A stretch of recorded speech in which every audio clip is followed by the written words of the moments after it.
What's up, everybody? It is your girl, your diva and knowledge lady Mocha, representing Mocha's Cafe de Paris, while I'm always serving you wisdom, knowledge, and spiritual awareness. Big ups to all of my subscribers, those of you who have been rocking with me from day one. I appreciate you for still being dedicated to my channel. Those of you who just started rocking with me, you just subscribed to my channel, I welcome you to Mocha's Cafe de Paris family. And this is your first time viewing my content today and you like what you hear, please be sure to subscribe and hit that notification bell. That way, when I do any more recipes or contents or uploads, you will be the first to know. What's up, Raining Woman and Rael? Yes, my Scorpio partner. How y'all doing? Thought it was very important that I did this particular content because basically, Black women, we are at a state of an emergency. We are at a state of an emergency. Um, it's unfortunate that there is not the sisterhood amongst Black women is definitely diminishing. There's no loyalty. Black women have no loyalty to one another. If we do, it's very rare, it's very seldom that Black women, that we have any good intentions when it comes to supporting one another and actually, being loyal to one another. So the reason why I did this particular content, because if y'all have not heard, y'all girl Black China is back in the media again. As y'all know, Black China has been catching a lot of heat these last couple of months since she started this reality show. Now, definitely don't get it twisted. I'm not a Black China fan. I just know her because of her reputation in the industry. She's been with a lot of dudes. Hey, if that's what she wants to do, I don't knock her hustle. It is what it is. But China has been catching a lot of heat lately since she started this reality show. It's been one thing after another. The most recent incident was when her mom got into it real bad. It was really ugly. I did a content on that, basically stating how her mother was going in on her. Her mother was calling her all type of degrading names, and it's a lot of us as Black women. We have toxic relationships with our Black mothers. A lot of us, we don't get along with our moms. A lot of us have very volatile relationships with our mothers. And Black China and Tokyo Tony, they definitely have a very volatile, toxic mother and daughter relationship. And unfortunately, it was brought out on national TV before the whole world. Everybody saw her mom basically disrespect her. I mean, her mom said things to her that you would never even think a mother would say to her own daughter. But her mother, of course, was very angry with China because China cut off financially. And I noticed that a lot in the Black community. And don't get me wrong, I know it's kind of messed up for me to say this, but I noticed that when it comes to the majority of races, and I could lose my brownie points for saying this, but Black mothers tend to always expect so much out of their Black daughters. Black mothers have this sense of entitlement. They automatically feel that whatever their children get or however their children benefit, Black women as mothers have this sense of entitlement that whatever their child gets, they're supposed to profit, they're supposed to benefit. And it's plenty of women that are like Black China Mama, Tonya Toki. Tokyo Tony. I got a lot of girlfriends. They do not get along with their black mothers. What's up, Turf? What's up? How you doing? Yeah, Raina woman. Yeah, nah, I ain't talking about another YouTuber or whatever. I try to stray away from talking about too many people. I talked about one person, and she wasn't really a YouTuber like that. She was just a subscriber or whatever. But I try to keep that negative energy away from my channel. I try not to air people out or whatever. If I have a problem with a another content creator, I try to talk to them about it or whatever. But everybody handles their different business. Everybody handles their business differently. I'm tongue tied. But yeah, this is about what's going on with Black China. As I stated, I already did content on her before, and how her mom got into it, because China, making all of this money, being that she's been around the block in the industry, and she's been able to gain success through tricking, or through basically having children for men who got money and stuff like that. So that's her hustle or whatever. So anyway, everybody saw her reality show. Black China has a reality show out, and basically, her mama out of her. Her mama was talking to her like abroad in the club that she caught messing with her dude. I mean, her mom was going in, calling her all kind of bees and hoes and stuff like that. So it was really ugly. But the recent thing that has come up, because China hasn't really been dealing with her mama like that. So basically, what has happened recently, Black China got into it with her best friend named China. I mean, her best friend named Treasure. That's been all over social media. It's unfortunate, that she allowed a misunderstanding to come between her and her best friend. And Black women have never been able to um really be loyal to each other. It's just, you may be lucky and you may get one or two girlfriends in your lifetime that's really loyal and really down for you, that want to see you win. But for the most part, a lot of Black women, we don't like to see each other succeed and do really well, especially when we're not able to profit off of it, when we're not able to benefit off of it. It's just unfortunate that Black women, we have this spirit of competitiveness, and a spirit of combativeness. We just don't like to see each other prosper and do too well, especially if we're not doing well, especially if we're not in a good place. Rael says, Mocha's my homie said he went to the military. His mom had calculated how much money she thought he was going to give her. Too many Black kids feel like they have to take care of their mommy financially. Absolutely. That's a big issue in the Black community. I don't know what it is about Black mothers. And I'm not saying all Black women are this way. If it does not apply, you don't have to reply. But it seems like some Black women birth their children only so that when they get older age, their children would take care of them. That seems to be that hood hustle mentality. If I have 5, 6, 7 kids, when I get old enough at my age, my kids gonna return the favor and take care of me. And it's really not supposed to be like that. I do understand that you do look for your kids to be there for you, when you really need their help. You want them to visit you in a nursing home, you want them to look out for you. What's up, King Ba? You want your parents to be there. But some of these Black mothers, they take stuff too far. They want their Black sons, they want their Black daughters to pay their bills, to pay their rent. Even if they got Mr. Freddie laying on the sofa. I know plenty of Black people that are still taking care of their parents because their parents are incompetent. The father never worked a real job. He can't retire. He's not getting any benefits or whatever, because he did not make good use of his youth. And now that he's an old man, he's still looking for his son and his daughter to take care of him. I know a couple that's like that now. They're in their 70s and they're incompetent because they never worked. They never really had solid jobs that they could retire from. And to this day, they kids who got homes of their own, families of their own, got their own bills and got their own obligations, they still are obligated. They have to take care of their parents' bills. It's unfortunate that some children will never get the joy of being able to enjoy something for themselves because they're going to always have to take care of their parents.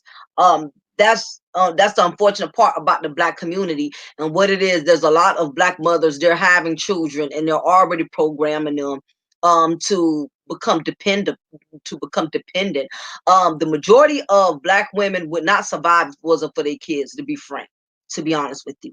The majority of black women that are surviving is only because they have children. And that really is the reason why so many black women keep resorting to constantly having children, because their kids are their lifeline. Had it not been for their kids, they wouldn't get housing. Had it not been for their kids, they wouldn't get food on the table. Had it not been for their kids, they wouldn't get child support.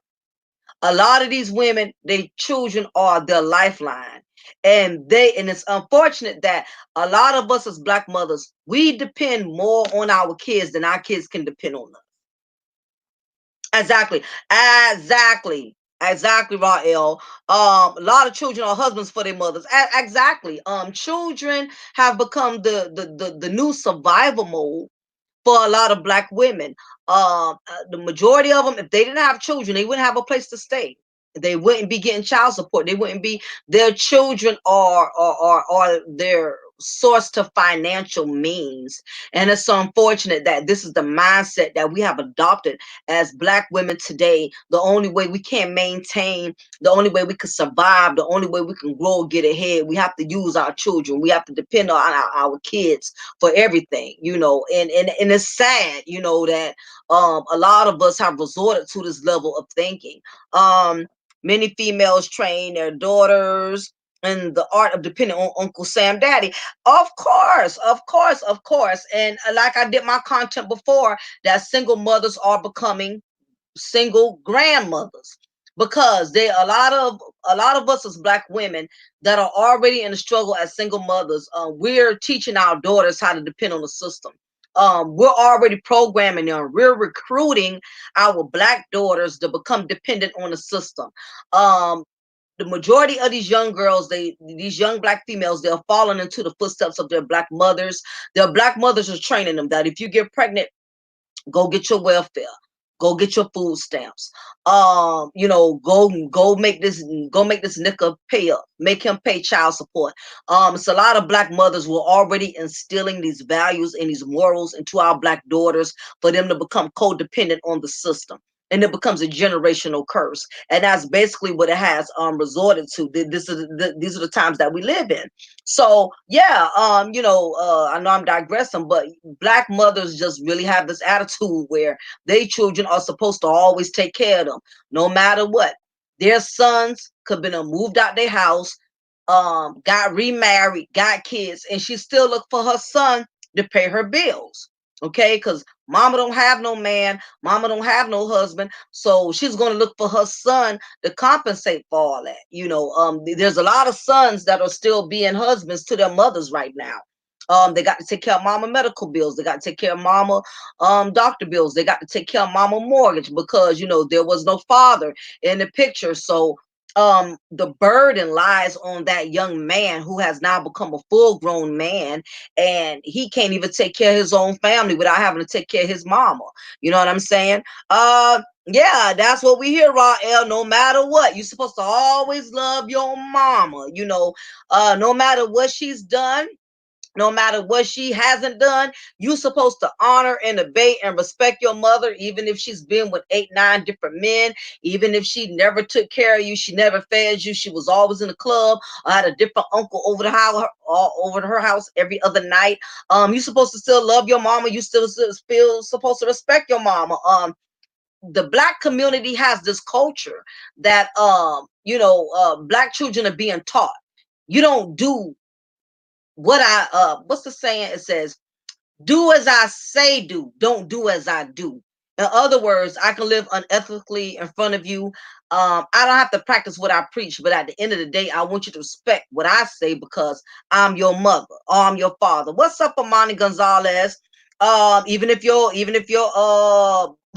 mama was a crack fiend, whatever the case was, we was taught and obligated to respect our mothers, even if they wasn't real mothers, even if they was trifling as hell, even if they was selling coochie on the block to pay the light bill or to pay the water bill. We were taught we had to respect our mothers. Also mothers, what I'm starting to notice also in the black community is there are a lot of black mothers that tend to make their children feel guilty. And they will basically make you feel bad for how they had to struggle taking care of you, when initially um they should have not had you in the first place if they already felt like it was going to be such a struggle. What's up, Jennifer Norwood? Good to see you. My thing is, I've heard black mothers tell their sons and tell their daughters this. I struggled raising you all by myself. Your father wasn't there for you. I took care of you. I provided for you. If it wasn't for me, you wouldn't have been to where you are now. It's a lot of black women that like to play this reverse psychology. Mess with their children to where their children will always feel guilty. They will give them all these sob stories, how I was by myself, I struggled taking care of you, and nobody was there for me. But that's her version. She's not telling the whole version. She's not saying that the reason why I struggled having to be a single mom because I was out here being promiscuous. I was screwing every Tom, Dick, and Daryl. Or I was just looking for a come up. I was trying to get pregnant by as many men as possible. And it backfired. I wasn't able to get all the money I thought I was going to get, or I wasn't able to trap the men who I thought I could trap. They're not going to be honest and tell their side of the story. Most of the time, they're going to make themselves like the victim. It's unfortunate that a lot of us as black women, we have um, this mechanism where we constantly want to make ourselves look like the victim at all times. I can definitely relate. My mother's black, my father's Mexican. I don't have a relationship with my mother, but at the end of the day, I will never do what she did. Never do what she did on TV. Yeah, absolutely. And I know I'm digressing, but yeah, that is the whole bottom line. If you have, let me tell y'all something. If you were raised in a household and your mother was a mother in poverty, she's either going to do one or two things. Either she's going to set your future up to where you would never have to follow her footsteps because she does not want you to follow her footsteps. She does not want you to have to struggle and go through hell like what she done went through. She's either going to do that by sending you off to college, making sure you straight and set. She's going to give you the opportunities that she was never granted just so you can avoid having to follow into her footsteps. Or she's going to be one of those ones, she's going to keep leaning on you for everything, because her thing is, some of these black mothers, their attitude is, as a child, you witnessed how I struggled taking care of you. You witnessed that your fathers wasn't there. You witnessed what I went through having to provide for you as a mother. So now that you were old enough to work and provide and take care of me, I need you to return the favor. Mama took care of you. Now you got to take care of me. Now, the truth of the matter is, as a adult, even and you're somebody's child, yes, you should look out for your mom. You should look out for your dad. If mom needs some gas money, something like that. If mom needs a ride to her dialysis appointment. If dad needs to go, to pick up his SSI check, and he's not able to get around because he's disabled, then yes, you should be there as a child, and be there for your parents. One day you're going to get old. You got kids coming up. You're going to need your kids to be there for you. But there's a difference between um needing your children here and there, or your parent depending on you every once, looking for you to assist them every once in a blue moon, versus them becoming heavily codependent to the point you have to pay their bills, you have to constantly get them around. Basically you can't have your own life because you're too busy trying to still help them with theirs. And I think it comes a point when some of these black parents, they take advantage of their children. Their children know, they know their kids are not going to deny them. They're not going to tell them no. And you have some of these black women as mothers, they really do play on that. They prey on their kids. It's a lot of parents that take advantage of their children. You got children that are grown, and like I said, in their 40s and 30s, and still paying for their own homes, still got their own bills. And here it is, mama, daddy knocking on the door. Hey, my rent, I need help with my light bill. I need this, I need that. That's unfortunately you're going to deal with one or the other when you are dealing with parents in poverty. When you have parents in poverty, that's most likely what you're going to deal with. Like I said, either they're going to fight hard to help you be successful so you don't fall into that generational curse of poverty, or either they're just going to turn around and look for you to return a favor. It's going to be one or the other. Okay, I don't took care of you. Now I need you to take care of me.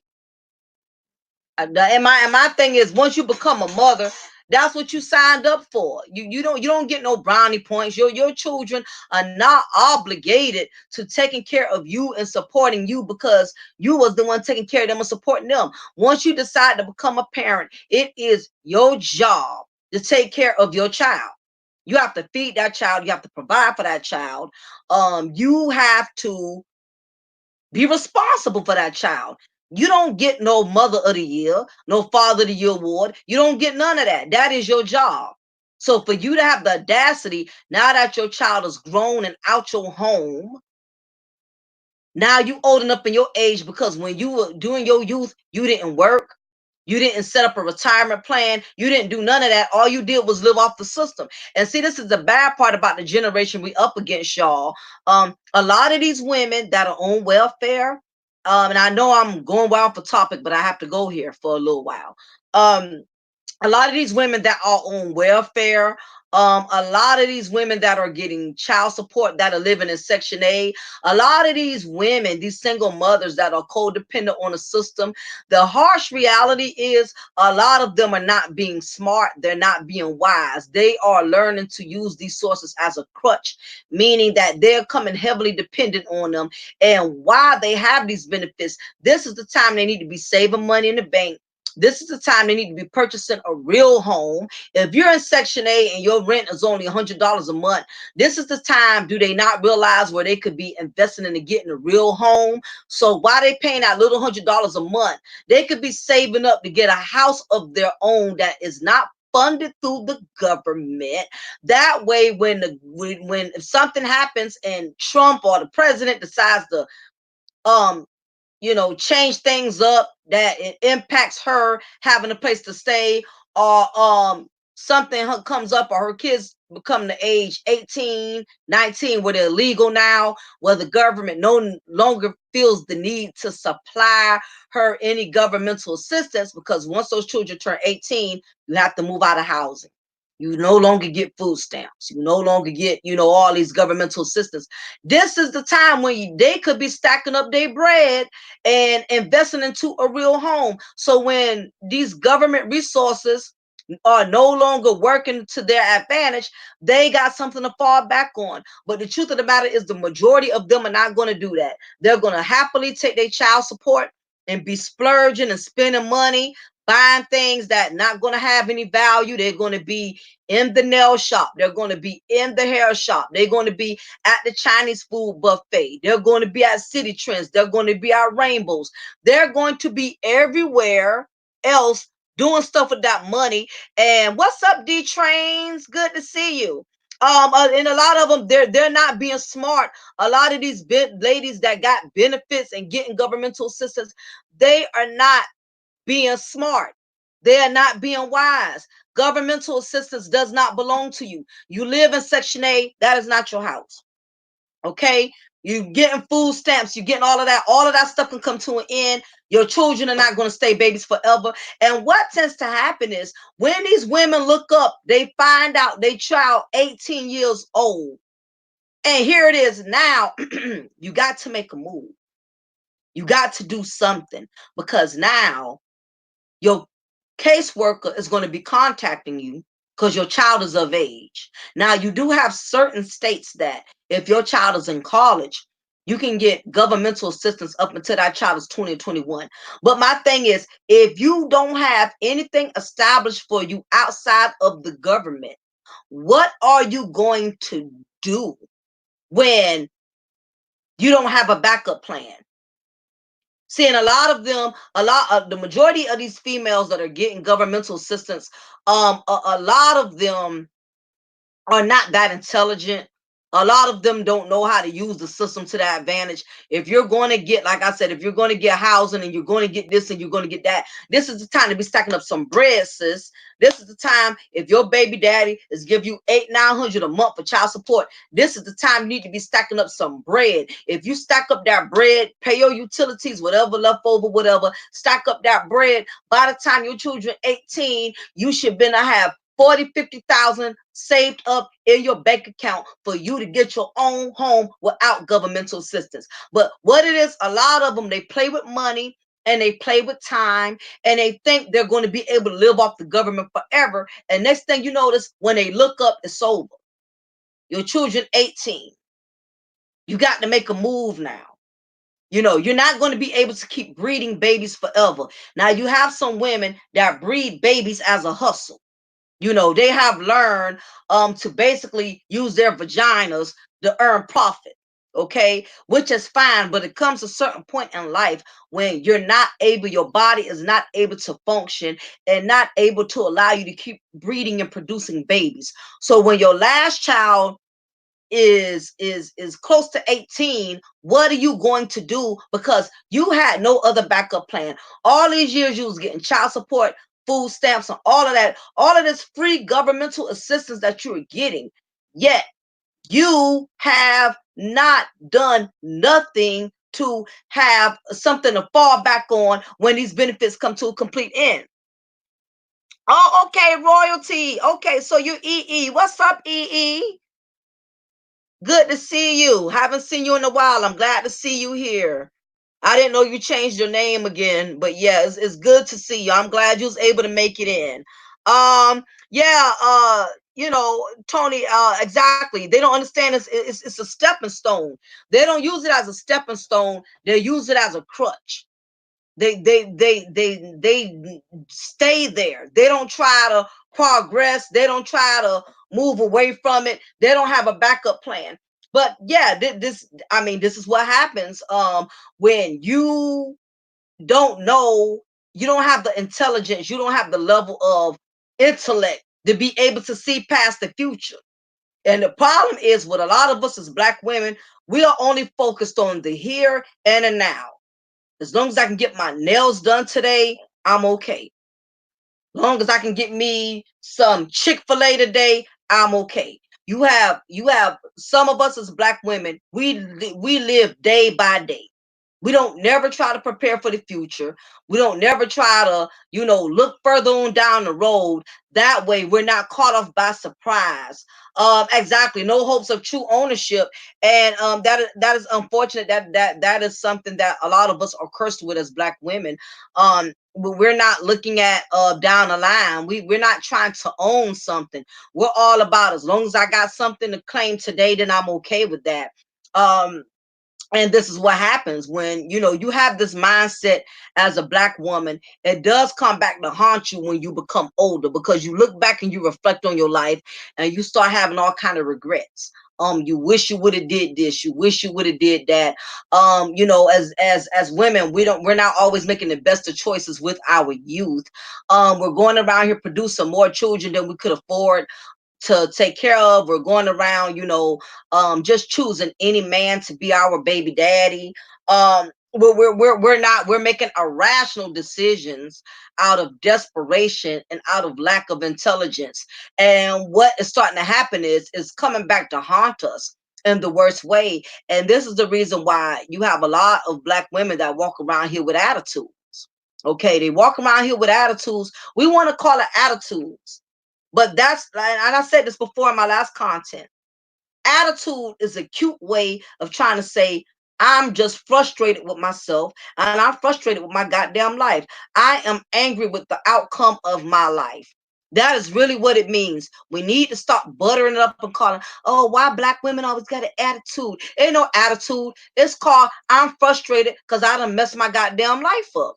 That's what it's called. I'm mad because I got so many kids by so many men who don't care about me, who don't care enough to be a father to my children, because I didn't care who I laid down with. I laid down with whoever was willing to give me attention. So a lot of them are acting out of stress and frustration because they put too much on their plates. They have overloaded themselves. themselves. And that's what's going on. And a lot of them, they're not going to admit that. They're just going to pull out the victim card every time and say, oh, life done just treated me so wrong. 8 of my baby daddies have treated me wrong. Okay. How is there something wrong with all 8 of them, but nothing wrong with you? Every dude you ever picked, something's been wrong with them. But guess what? These are the type of dudes you keep choosing because you're picking dudes based on your level of thinking. Ladies, you must upgrade your vetting processes when choosing significant others. I totally agree, Turf. And a lot of them, they're not going to understand that until life catches up. When you become one of them 60, 70-year-old ladies, your grandchildren out of control, in and out of prison, all of your, your children are grown and they not doing nothing with their lives. They're around here either on drugs, either in and out of the prison system. You got daughters constantly having babies because you did not, you said, a lot of us as Black women, sometimes we set our children up for failure from the start. A big thing that is against a lot of us as Black women is the fact that a lot of us, we just got too much baggage. We have too much baggage. A lot of us are stressed out, and one of the biggest reasons a lot of us are stressed out as Black women, we have too many children. We have too many children. And I honestly think that some of the Black women in the community, and if it does not apply, you don't have to reply. But I think that some Black women, they are addicted to having children, but they don't want to take care of them. And I say the reason I state addicted to having children is because some women, they feel validated through pregnancies. Something about a woman being able to conceive a child gives her a sense of empowerment. It makes her feel like she has a purpose in the world because she's able to keep breeding a child. And believe it or not, some women don't have this blessing. Some women don't have the gift of being able to produce a child. And for the ones that are able to produce having children, especially the ones that have nothing else accomplished, they've never went to school, they've never worked, been on the same job for years, they've never been married, with single mothers that have never accomplished anything outside of just breeding babies. That's what gives them a sense of purpose. That's the only way they can feel special, if that makes any sense to anybody here in this chat. Yeah, thank you. That's actually a good term, King Ball. I'ma steal that. Childbearing career. Thank you. That's a good one. That's exactly what I mean. That's exactly where I'm going. Yeah, it's a lot of Black women. We can't accomplish nothing else but that. So guess what? That makes us feel relevant. That makes us feel validated because we can pop kids like somebody can pop a bag of Skittles. Mocha, some of these women's ideas of doctoral degree is a baby shower. Yeah, I'm exactly. See, all of y'all vibing with me. This is what I'm saying. It's sad that this is the level of thinking that we have resorted to as Black women. We could only find success through the womb, not through wisdom, but through the womb. That's the only way we feel like it's almost like children are the only type of accomplishment that low level minded Black women seek as a goal. That is the only goal they can seek is by childbearing. Because that's easy to do. It doesn't take any effort in having a baby. Let's keep it frank. It's just no effort in doing that. There's no effort in laying on your back, letting the dude bust one or two, and getting you pregnant and womb. You hear it is. This is a whole nother human being that has been developed through your womb. Something that you can call as your own. Something you can feel like you accomplished. Raw L says, notice how married Black women don't get celebrated the way single mothers do, which is why they walk around thinking they're more special than married Black women. Shut the front door, Raw L. Now, if you ain't killing it today, all of y'all is killing it. up in here. I tell you, I'm gonna have to flip the script on today's content. I was gonna talk about how sisterhood have demolished, but this is I'm glad the conversation is going this direction because it's the God's honest truth. Y'all are all saying a handful. So yeah, I'm gonna have to do redo my content later on mother on sisterhood demolishing, because I really feel like this is something that needs to really be discussed. But you're right, married women are very rarely celebrated. That's the God's honest truth. We're not celebrated. We're not. People, people tend to, especially in the black community, it seems like single mothers, they want to get all the acknowledgement, because in their mind, being that they are doing it by themselves and they're not getting any extra help and they're not getting any assistance, they automatically feel like they're the ones that should be praised because they're doing it alone. But the thing of the matter is, you caused yourself to be put in a position where you had to do it alone. And they really do. And Rael, you said a lot, man, because I'm telling you, I be hearing the way these single chicks be talking. They be really trying to throw married women under the bus. I mean, really, they really talk really reckless about black, about married women. They throw a lot of shade at married women. Married women, they think they this and they think they that. You know what? I've even heard single mothers even talk bad about married women and saying your husband may be cheating on you. Your husband out there. First of all, why is a single woman worried about what a married woman husband is doing and not doing? At least I got a husband to complain about. Why is you up here? And let me tell you, I got into it with a subscriber over that mess. And I had to block this broad. This broad was mad. Let me tell you, she was already in her feelings. She goes by the name of Miss Chantel. Okay, I had to block this broad or whatever, because she you could tell she's one of those bitter, toxic single black women. Now, this is not to say that all single black women are toxic. You got some of them that are real cool. They don't bother nobody. They stay in their lane. They live in their best life. They know their baby daddy ain't worth a goddamn rat's ass, and they not going around here complaining about it. They ain't going around here trying to make trouble for other women who they feel are happier than them. You got some single mothers, they mad chill. They don't bother nobody. But this particular broad here, you can just tell she was an angry single black woman, because all she kept doing was going to people chat room and stuff, listening to what other women were saying, because she knows I'm married, and she knew one of my other homegirls that I do my lives with, Classic Ruby and Kels. She also know Classic Ruby was married. So this chick just kept trying to target me and Classic Ruby all of the time or whatever. And I'm like, what is this broad's problem? She was up here throwing shade and everything, because come to find out, one of the subscribers had hit me to what was going on. This chick was a single mom and she was raising her son by herself.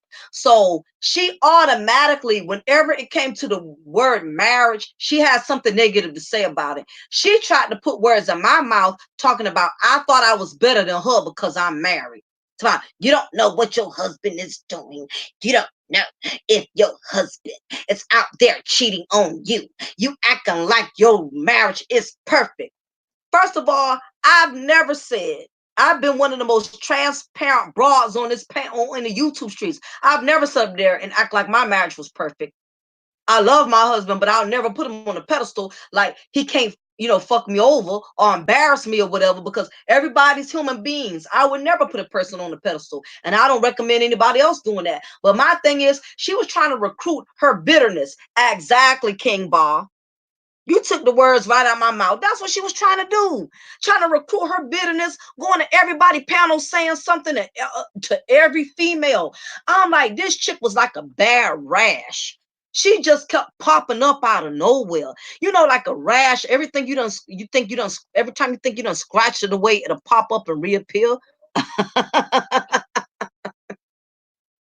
Yeah, exactly, Rael. That's facts. You definitely preaching today. Yeah, that's what I'm saying. So she up here popping up like a zit. You know what I'm saying? And everybody chat room, she see me in or see Classic in, she up in here, these concubines, these concubines. No, we might be concubines, but you goddamn porcupine, because if you had as many penises outside of you as you had in you, you would be a goddamn porcupine, you hoe. She took me way out of my goddamn character. I ain't never cuss a black female out like that, but I gave her the business that day. She tried to come for me. I said, oh no, you got the wrong one. I'm the most humblest person anybody know. I'm very humble. But you press a button, she gonna call me a concubine. I said, what? I said, I might be a concubine, but bitch, you a porcupine.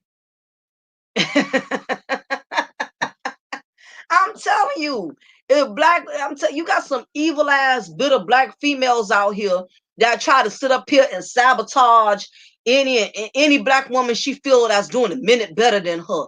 Go on and sit down somewhere. You making all us look bad. Danini had to get her together too. Danini had to get her together. She came on the panel talking big. She one of them bras that like to talk about the Bible. Some of them women, when they done gave up on penis, they look for the Lord. They start resorting to Christianity when they can't get laid no more. She was sitting up here preaching the word and talking about the Bible and all this other stuff and all this everything and all of that, everything, and trying to preach the word and all. I'm like, you don't need to preach no word. You are a single mother. You don't know where your baby daddy is. Go sit down somewhere. You need to sit to the back of the church. You don't even get to sit to the front of the church. You sit to the back of the church. That's what you do. You don't need to be sitting up here preaching. I can't stand when people try to qualify themselves to preach the word and they ain't living what they trying to preach. That's what I'm saying. She going around here. She done learn how to make the Bible her husband. God is her husband, because she can't get a real one. So she was going around here throwing shade at everybody, popping up in chat rooms every time she see me somewhere, stalking me like I owe her child support or something. I said, somebody need to get this broad. Then when I went on doggone Red's channel, she gonna pop up on Red's channel on the panel, just kept stalking me. I'm like, you would have thought I was in a freaking lesbian relationship, yo. You stalking me, you know what I mean? You following me around and all of that, like you done brought me a drink at the club or something like that. So don't look, something was wrong with her. I've come to the reality that some of these black females out here, something is mentally wrong with them. I mean, I get what you fellas be saying. I be hating the fact that y'all be cutting us deep, but the stuff I be seeing some of these black women be doing, I'm like, I see why some of these black men talk the way they talk to us and do the stuff they do, because you got them, low common denominator bras like that like to pop up like a goddamn yeast infection and just irritate the fuck out of people. Anyway, I'm getting mad. Let me move on. But as I was saying, there's a lot, there's too many single women that are looking to be praised and looking for validation. And the thing is, married women are not getting enough of credit. We are not we're not standing out as much. It's only the thoughts, it's only the women who are have not, respected their morals and respected their values. Those are the ones that are tending to stand out and overshadow women that are trying to be successful, and women that really want something. Because contrary to what many may think, it's a few black women out here, they don't want to be a baby mama, they want to be a wife. They don't want to be had, they want to be kept. They just have not had the best of luck, because again, it's these thoughts that keep, coming out the woodwork, trying to ruin it for everybody with their attitude and with their hypocritical Christian values. They want to preach the Bible and all this other stuff and everything. But then at the same time, I'm like, you up here talking about somebody's husband may be cheating on them and all this and that or whatever. But the problem is, you mad because you don't have a husband. And I noticed that a lot in the black community with black women, is that we can only find value at pointing out other black women's failures. That's how a lot of us find value. I've heard, women that are single mothers, they try to put their failure on a pedestal. Yeah, I'm a single mom, but I take care of mine. I don't need no man. I'm mama and I'm daddy. I can do it all by myself. Sis, you saying that, but the truth of the matter, you doing it by yourself because you got no choice. Stop sitting up here giving yourself all of this recognition and praises about you got it all under control. You better have it all under control, because guess what? It's only you. So it's too many of us that black women, we constantly have to put up this front that we are strong and we have it together, and that regardless of how the world sees us, we have it. We try to put up this false composure that we're not really struggling, and the truth of the matter is we're struggling behind closed doors. Half of y'all are crying that night because you just want to lay down and get some rest, but you got a baby that's screaming and crying and wants your attention. You got toddlers who won't go to sleep and they're restless. And I don't care what no single mother says. All of them have gotten to a point, even if they did it once, they have told themselves, damn, I wish I didn't have to do this by myself. All of them have. Every last one of them have. So we could save the single mother sisterhood shenanigans for another time. All of y'all, all of us ain't strong like that. I can't speak for other black women, but I'm gonna tell you one thing. Even if I can do it by myself, I don't want to have to do it all by myself. I'm not no goddamn Power Ranger ass bitch. I want a black man to be in my corner. That's why I married one. I don't want to do it by myself. I ain't no damn Power Ranger. I need a man that's gonna take control, be in charge when things are when things are, when we're going through obstacles, when there's storms to weather. I want my significant other there. I want him to protect me, not just only provide for me. I want him to protect me. That's what a man is supposed to do for his woman, protect the woman. Okay. And I want the privilege of that. I want the blessing of that. And not only that, I want my children to enjoy the pleasure of having a father in their home, not just a check that hits my card once a month. I don't want a check. I need these females to get a reality check. Y'all thinking child support is the answer to everything. Y'all thinking a dollar is the answer to everything. It's not about a dollar. It's about the father. Exactly. I don't give a damn. I'm not trying to wear no red cape. I'm not trying to be no superwoman. If I got to be one, guess what? I know how to put on my red cape when I got to go out there and fight the world without my husband. But the truth of the matter is, I don't want to have to do it by myself. I'm not trying to put up this front that I'm the strong black woman and I can do it all by myself. My thing is, yeah, a lot of us, y'all, we have to be strong because we put ourselves in a position to where we really don't have a choice. We got to do it all. If you're going around here and you banging all kind of random dudes and you letting them knock you up, you letting them get you pregnant and all of that, then guess what? You better be a strong ass bitch. You better be strong. You better be strong all goddamn day long. Yes, you better, because guess what? You have to wear both hats, sweetheart. You got to wear the pants and you got to wear the panties, okay? You got to wear the boxers and you got to wear the thongs. You got to wear two hats. When you go out here and you letting all kind of dudes dog raw you and bust up in you, you better be strong. You better be able to hold down, take care of your 8, 9 kids. That's the way it goes, okay? So we can save all the single mother speeches for another day.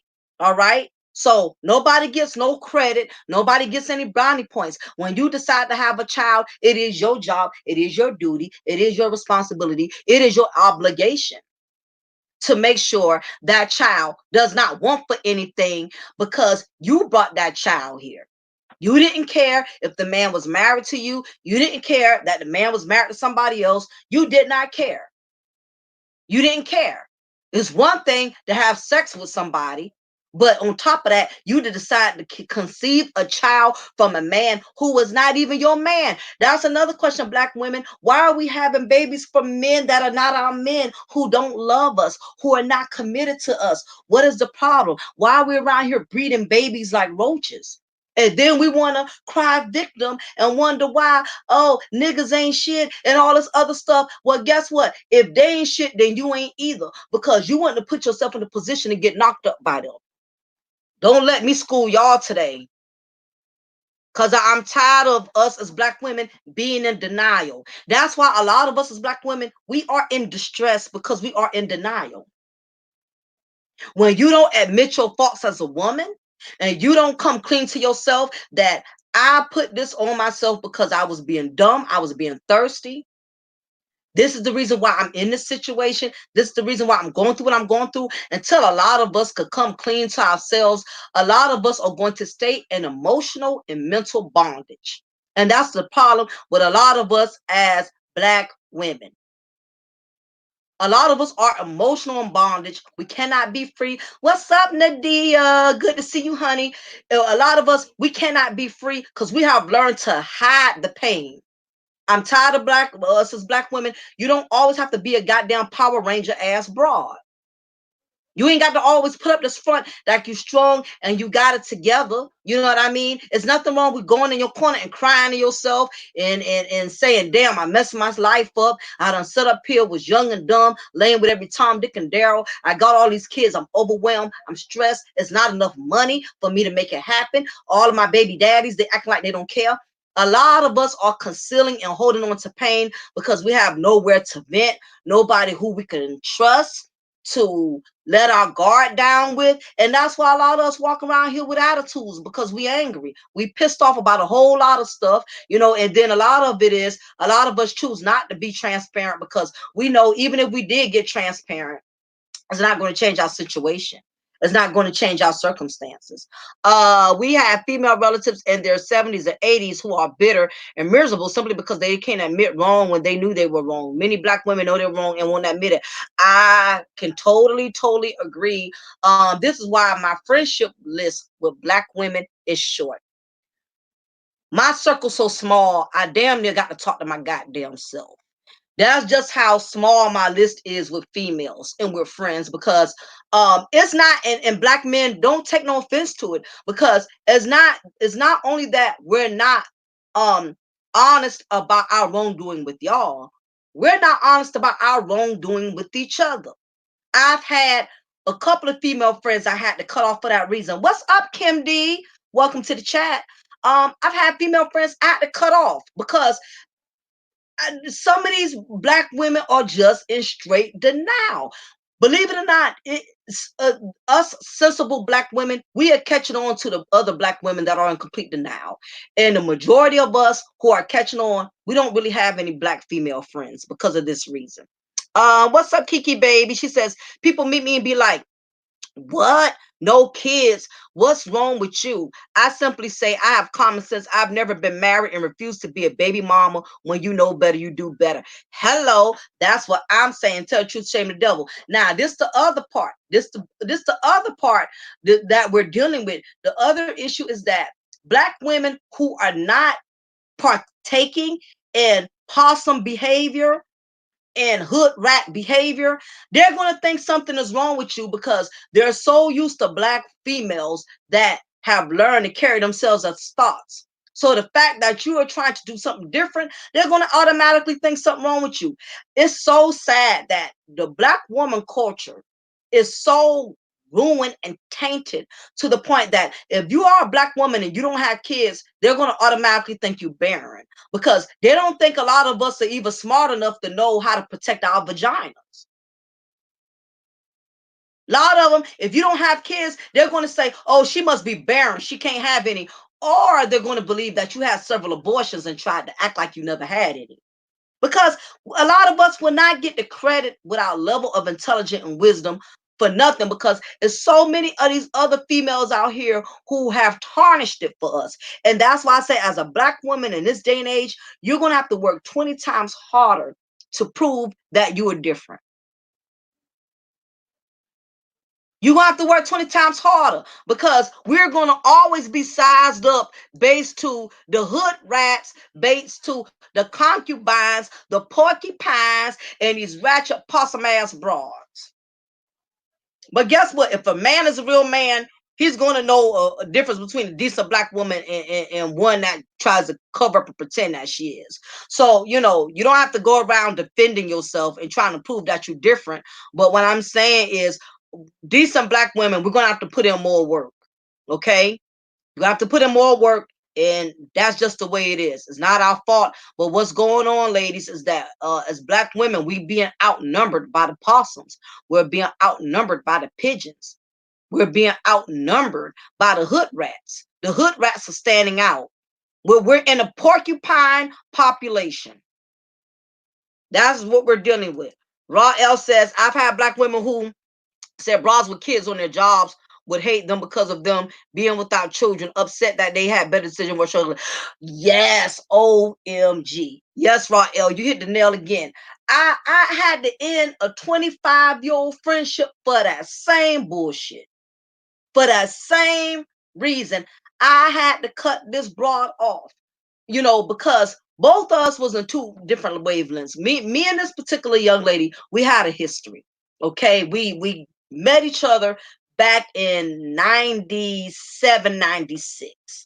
And we were high school friends, and she came up, always having a little bit more than I did. I had parents that took care of me, but she was kind of from a high class family. I ain't gonna go into all that because that's just way too much. But long story short, well, as we got older, our lives went totally different directions. um her first child's father, she was not married to him. She tried to intentionally trap him by getting pregnant from him in college, and it backfired. But he still decided to at least still be involved in his child's life. So she was fortunate on that, but she still did the majority of the raising and taking care of that child on her own. Now, me on the other hand, not that my marriage is perfect, not that, I've never had issues, and not that I haven't gone through things. When my first child, I had, conceived, from my husband or whatever. So, me and my husband, we raised our child together. And we raised her all of this time. She's 18 now. So she's had the benefits of having both parents in her household. And I've been able to travel. I've been able to live my life and do things because my daughter's grown now. I'm at that place where I come and go as I want. I do as I want. I don't have a lot of baggage, And when she got married to her second husband, she got pregnant every year from him. Every year. She was only with him for 5 years and had 4 children out of a 5-year marriage. So that already lets you know she kept getting pregnant every year. Now, this is what I noticed with single moms. Another thing I noticed is that single mothers who have had to take care of their children and had to feel the funk of struggling as a single mother, what tends to happen to them is that when they do, get lucky and meet a man that's willing to marry them or be with them, what I tend to notice with single mothers who do this, they try to give that man as many kids as possible because they want to make sure the next man that's willing to be with them would not have the choice of walking away and leaving them because they have been left before. And anytime a woman has experienced some type of abandonment from another man, she's going to make sure that the next man, if he's willing to take that chance with her, she's going to do whatever she can to lock him in because she's not going to want to experience that feeling of abandonment again. So a single mother who has experienced having to deal with the struggles of being a single mother, and she does get lucky and get a man who's willing to accept her past issues and her baggage, she's going to hold on to him with all her might. What's up, Tyrone? What's up, Polished Brother? Polished Brother says, yep, that's my ex said in counseling. Yeah, it's nice to be taken care of and stuff, but I like to take care of myself. Yep, yeah. Some of these women, if it ain't one thing, it's another. That's what a lot of them do. They can't.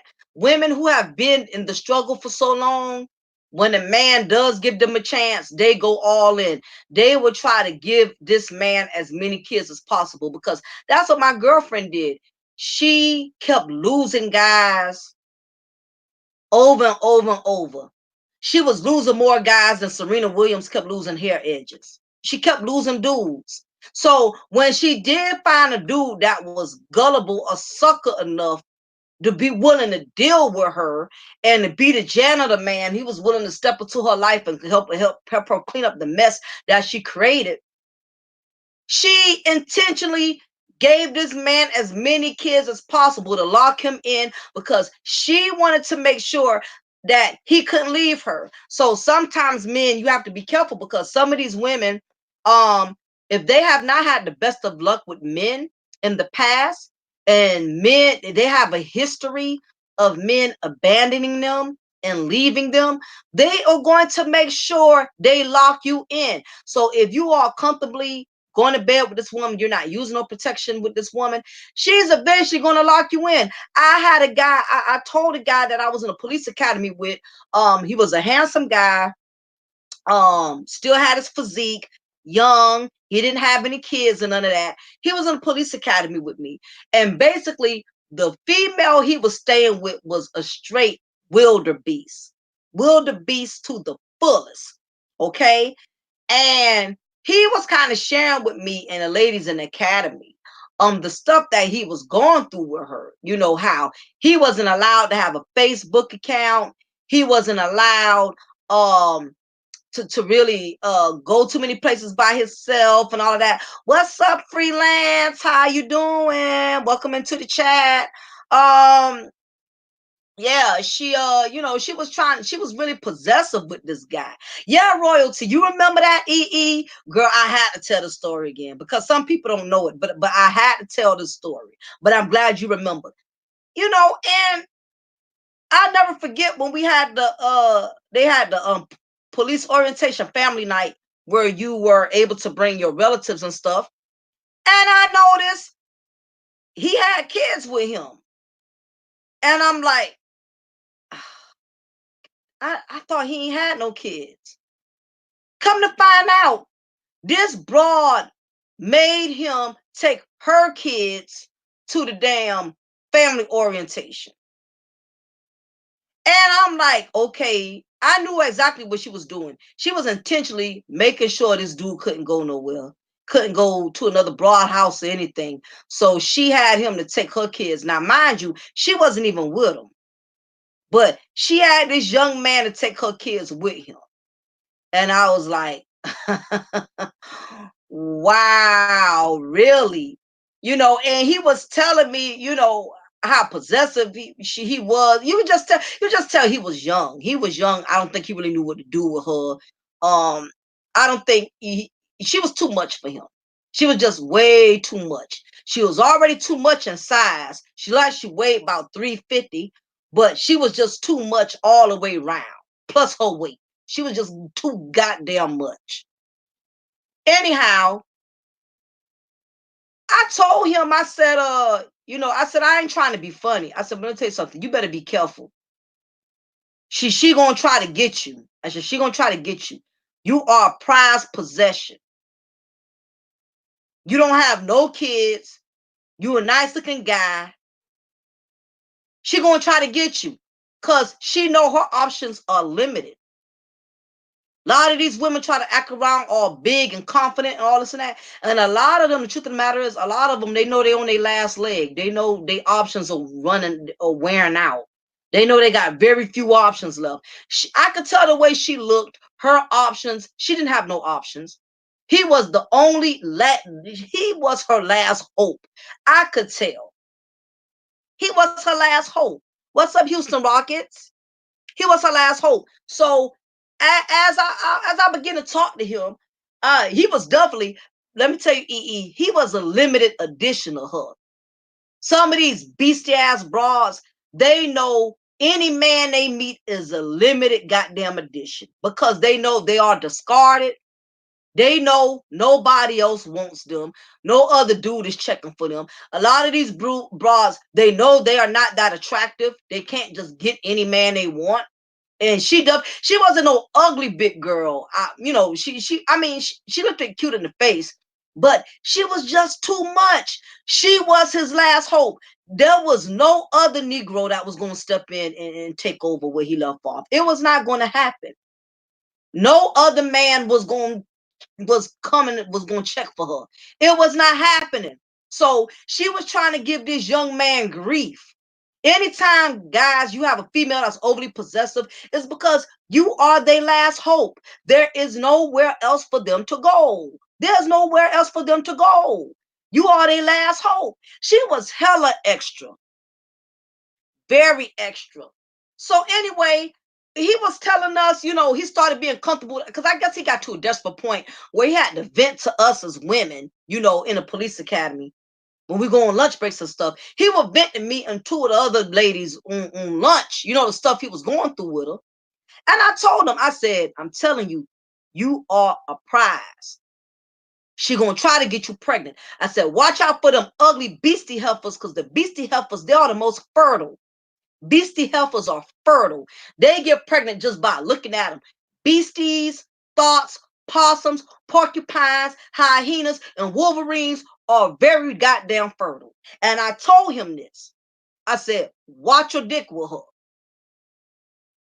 And he was like, you right. You right. Because I notice when I be deep up in that thing, she be trying to push me further into her when I bust it. I said, bruh, you're going to end up with a beastie junior. I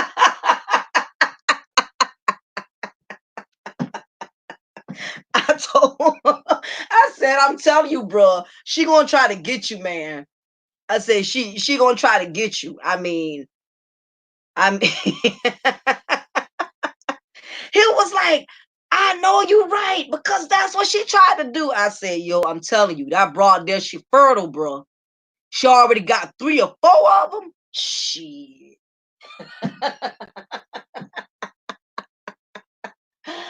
Oh my goodness. No, they don't care. And that's and I, I guess I told him he was the fastest runner in the police academy. He was the fastest runner. He outran everybody. And I told him on lunch break, I said, hell, the way you be running on the track, you should have been running from that goddamn beastie ass broad of yours. He busts out laughing. I said, that's who, if you can run that fast, why you ain't running from her big ass? It ain't like she'll be able to catch up with you.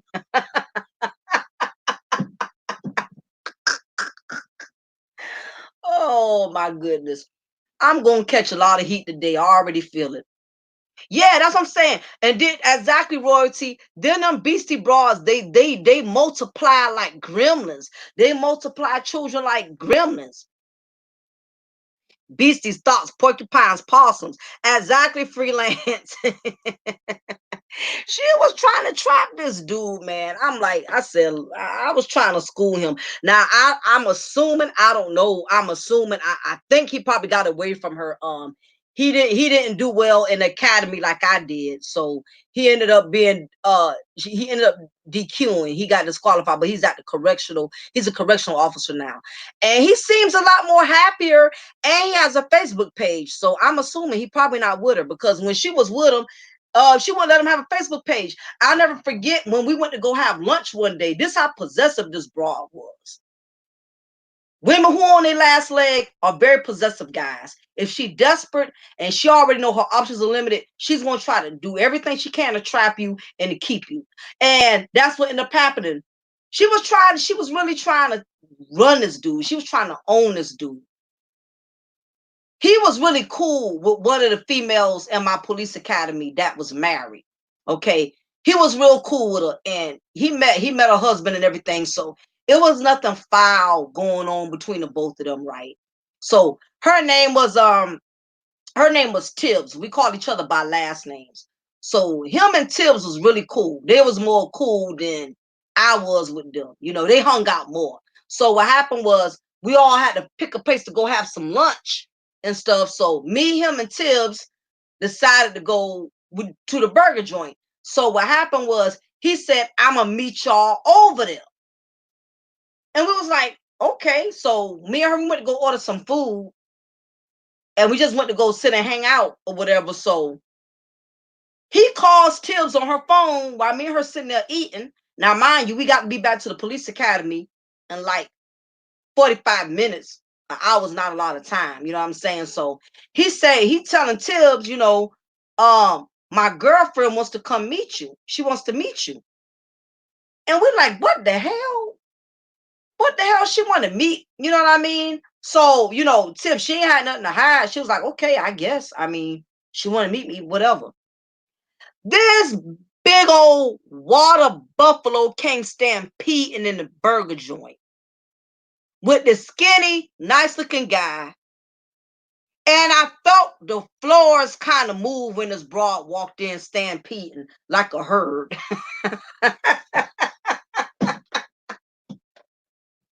She came stampeding in this burger joint like a herd of cattle. She was like one big cattle. I was like, oh, hell no. I don't see how you skinny dudes do it. How y'all work with them 3 and 400s. That's another story. I'm not going to do that today. Anyway, she came stampeding like doggone, Sophia with Harpo. She came in there like she was Sophia, and he came in there looking like Harpo, like he just couldn't do nothing with her. You could just tell he couldn't do nothing with her. What's up, Cigar? Yeah, that's those old clock dark. Yeah, 30 hookups.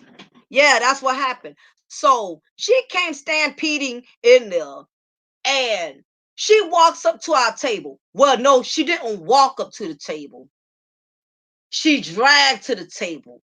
She was already out of breath by the time she got out the passenger side of that Honda Accord. Or that, no, it wasn't a Honda Accord. I lied. It was a Kia Spectra Jeep. Soon as she got out that Jeep, the whole Jeep lifted.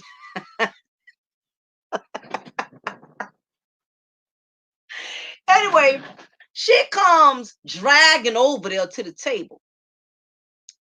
Which one of y'all is Takesha? And I was like, oh shit. And I ain't gonna lie. I may be one of them sisters that talk a lot of trash, but I know my load. I wasn't about to go toe to toe with this 300 or 400 pound broad. I weigh $130. I wasn't about to go toe to toe with this broad. It was not about to happen. So I automatically told her, it's not me. I wasn't about to challenge her. I wasn't about to challenge that big old broad. I would no that Some battles you got to leave between them and the Lord. Yep, Turf, yep, Respucia. That's who she kind of resembled. Yes, sir. Only she looked a minute better. She just looked a minute better. She in the face. When I saw that broad, the only thing I was going to do was give her my hamburger. I wasn't going to fight her. It was not going to happen. Y'all got to realize I'm only 5 foot even. I wasn't about to fight that big old broad. So I almost told her, I said, it's not me. And that's when Tiff, she was like, yeah, that's me. Have you been calling so and so? She was like, yeah, I mean, we friends. Well, let me tell you something. He does not need any female friends. I'm the only friend he got. And I don't appreciate you ironing his pants, doing this, doing that. She was acting like this dude was trembling. He was about to piss up on himself. Like Harpo. He was about to piss up himself. I felt so bad for this dude. I'm like, oh my gosh, Lord help him, Jesus. I just wanted to grab my food and get the hell up out of there. You know what I'm saying? I couldn't enjoy my bacon cheeseburger in peace because this big old cattle came stampeding in there talking about somebody trying to get with her dude. So anyway, what happened was Tibbs, we all had uniforms and stuff, and something happened with his iron, and he ain't had time to iron it. So he asked Tibbs if she could iron it. Now, mind you, Tibbs is married. Her husband didn't care. He was like, oh, whatever. I mean, everybody knew we was all in the academy together, so we all looked out for each other. This broad came up here causing a whole scene, talking about, I don't appreciate you talking to him and this, and that, and everything. Yeah, Big Mama Reputia was not having it, yo. She basically embarrassed him, made him look like a straight simp. And I think what it was, he was stuck between a rock and a hard place because I believe he was living with her. So I don't know if he fell out with his family. Something happened to where he kind of had to deal with her. I mean, it happens. Sometimes you get yourself in a situation and you want to leave a person, but you just can't leave right away. You know, your money and stuff got to be straight. It's a certain way you have to leave somebody, because if you don't leave them the right way, you end up having to come back. You know what I'm saying? And you look stupid. You know, so yeah, she wasn't playing with him, and she was going off on, Tibbs, and Tibbs was like, let me tell you something. I'm a married woman. I ain't interested in him like that. I was just being a friend to him. That's all it was. Blah, blah, blah, blah, blah. This, and this, and that. But yeah, she came there and caused a scene. And after she said what she had to say, she walked away. And I could tell that dude was embarrassed. And the only thing I told Tibbs, I said, look, if his woman is possessive of him like that, I can't tell you how to handle your business, but I'm not about to deal with anybody. I refuse to be friends with anybody who got a possessive ass partner. Seemingly, he was stuck between a mountain and a canyon. Yep, Turf. He really, really was. I felt sorry for him. I believe he broke up with her though, because he got a Facebook page, and she didn't allow him to have a Facebook page. I hope he got smart and broke up from her. But yeah, she I don't believe in hanging out with people who got possessive husbands. Like, you got some women, they got possessive boyfriends and possessive husbands. And if you know your man don't like you to go nowhere or do nothing, why put your friends at stake? Your man busting up to the club and calling you out in front of everybody, or your man blowing up your phone or calling your phone and you need to be home. I don't deal with, listen, anybody who got a possessive girlfriend, a possessive wife or husband or boyfriend, you don't need to be having no female friends or the opposite sex friends, because it just causes problems, especially when they're already jealous and controlling. You don't need that. So it says demanding attention, playing a jealous role, pretending to care, yet terrified of being abandoned. Yeah, absolutely, Tony. It's a lot of don't feed her after midnight. Y'all are so wrong. Y'all wrong for cracking up on Reputia. She was just trying to hold on to him because, like I said, she knows she didn't have any other choices. Okay, she lucked up and found a man that was willing to tolerate her, so she didn't want to miss out. She didn't want him to leave, so she called herself trying to own him, and it just backfired. Um, yeah, that's basically what it was. She not realizing all it did was made him rebel, because even after she came up in there and threatened him and all of that, he still was sneaking and going out to lunch with females. I mean, so she wasn't doing nothing. Whatever she thought, she wasn't doing anything. And if I'm not mistaken, he told me that she had kids from two sets of cousins. So like I told him, you basically went into a grenade situation. It was doomed to blow up in your face. And some of these men are not understanding that when you meet certain women that are in volatile situations, you are basically walking into a grenade. You meeting a woman that got 3, 4 baby daddies. She got several children. She doesn't have a job. She living with her mom or whatever. These type of women, they're easy to get, but they end up being more expensive in the long run. You know what I'm saying? Because these are the try to females that try to get you caught up with booby trap babies and all kind of stuff like that. So, he walked into a grenade situation. It was down to blow up in his face. I mean, the chick evidently had problems. She already, you meet somebody with 4, 5 different kids. I don't care if you're a woman. If you're a woman and you meeting a man with 5, 6, 7 kids, it's the same thing. You're walking into a grenade situation.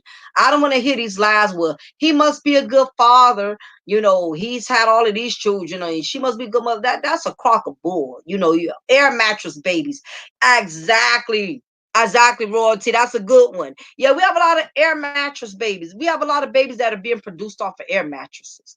So all because it's quick and easy.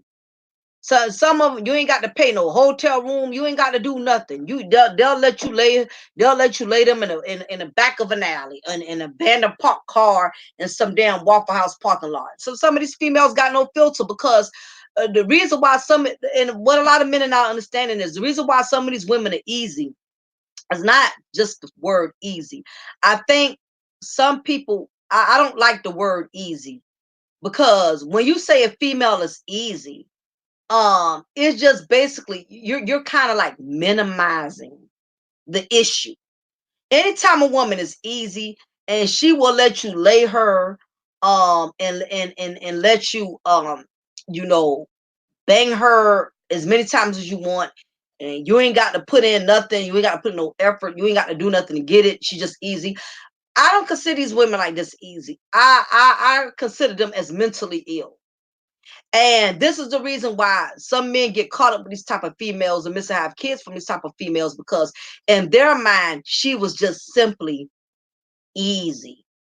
Oh, she was easy. She was easy. She's not easy. She's mentally ill, and has a mental illness.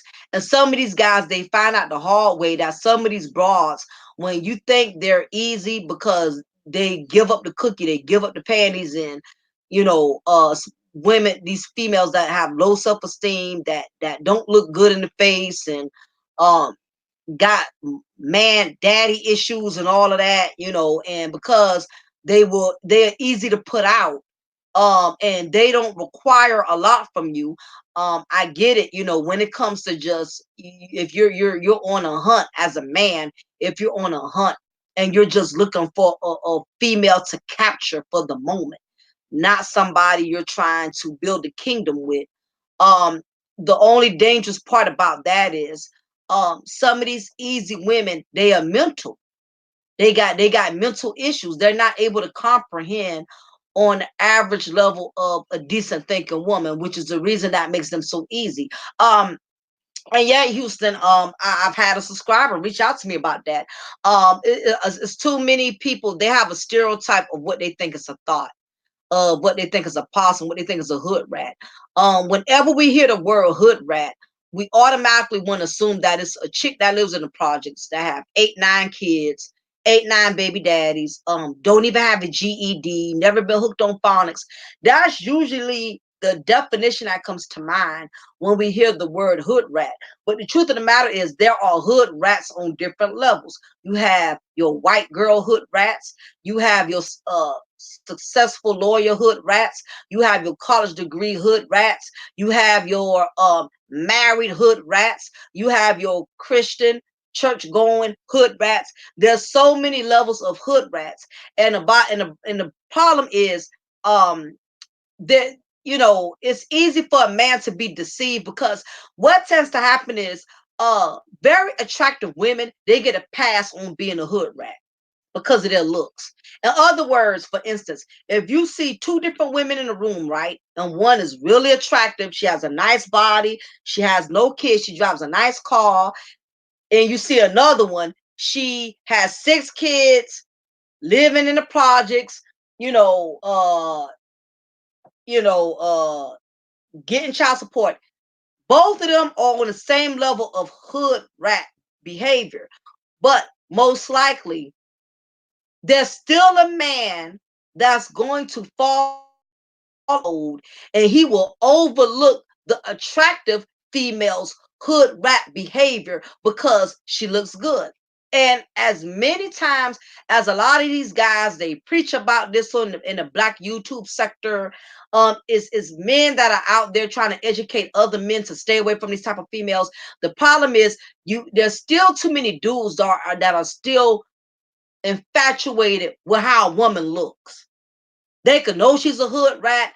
They could know she ain't worth nothing. They could know she's not wife material. But if she has a nice body, she's pretty, she's light skinned, she got hair down her back, or she's white and built like a sister, she'll easily get a pass. A man will overlook an attractive woman. Well, let's put it this way: a simple man, not a dumb man. A simple man will overlook a female's hood rat behavior, basically because of her looks. And this is the reason how a lot of guys keep getting caught up in toxic ass situations with toxic ass women. Exactly. Coochie coupons are universal because they give the pretty women a pass. They always want to talk about the unattractive females, the ones who got the 8 or 9 kids, the ones who live in the projects. Now, granted, even though these are the type of women as a man you should be trying to avoid, but let's not forget you have some women that are successful with issues and illnesses. A woman can be successful. A woman can be beautiful.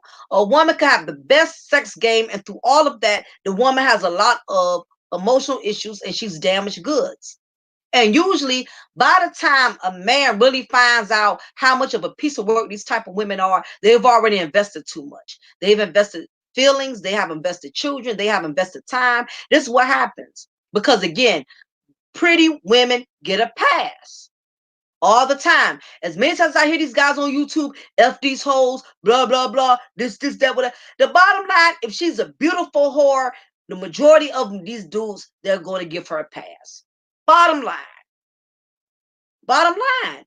It's that you still have some men, they are falling for looks. I'm sorry. You more worried about how she look. And if you look in the Hollywood world, all these men that have been married to all these beautiful women and they're not even with them anymore, but because a lot of beautiful women, believe it or not, they are very, very insecure. Just because a woman looks beautiful, because she works out at the gym, that don't mean she's confident.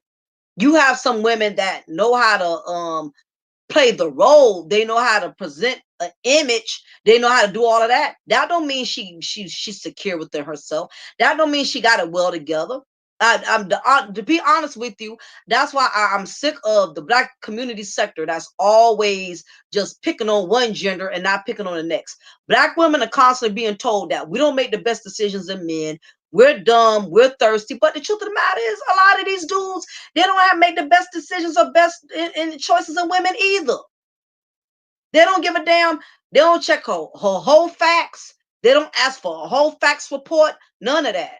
They don't ask for none of that stuff. And then don't fell in love with the woman, caught feelings with the woman. Now all the demons coming out the closet. All her demons are coming out.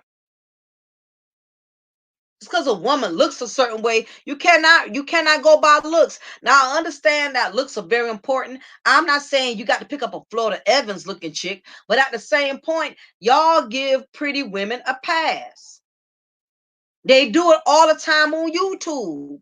I see doggone guys let women on their panels just because she look good, because her profile or her avatar picture looks pretty. But underneath all that, she got a lot of drama. And usually by the time he done find out, he done fell out with her. She done made him, brought all kind of negative energy to his panel and his channel. It happens everywhere. Pretty women get away with a lot. Exactly. Houston Rock. She has no other qualities beyond how good she looks. Exactly. But that has always been her scapegoat card. She has always been able. Pretty women get over.